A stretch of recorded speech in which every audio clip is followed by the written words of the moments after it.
ഈ ഗ്രാമത്തിന്റെ എല്ലാ ഭാഗങ്ങളിലും ഈ പ്രതിഭാസം കാണപ്പെടുന്നില്ല എന്നതാണ് വിസ്മയിപ്പിക്കുന്ന മറ്റൊരു വസ്തുത.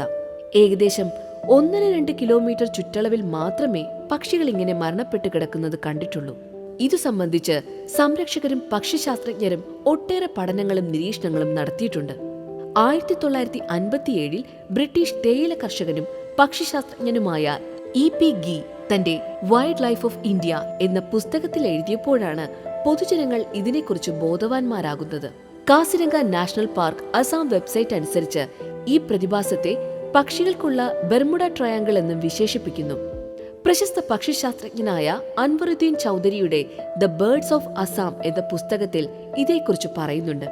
മൺസൂൺ അവസാനത്തിൽ വീശിയടിക്കുന്ന കാറ്റും മൂടൽമഞ്ഞും ഈ പക്ഷികളെ പരിഭ്രാന്തരാക്കുമെന്ന് അതിൽ പറയുന്നു.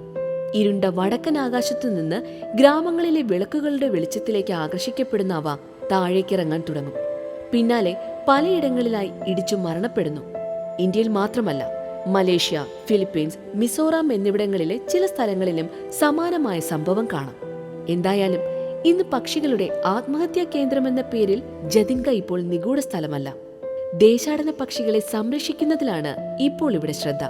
കാലാവസ്ഥാ വ്യതിയാനം മൂലം ഈർപ്പത്തിന്റെ അളവ് കുറയുന്നതും മഴ കുറയുന്നതും ദേശാടന പക്ഷികളുടെ എണ്ണം കുറയുന്നതിന് കാരണമായി.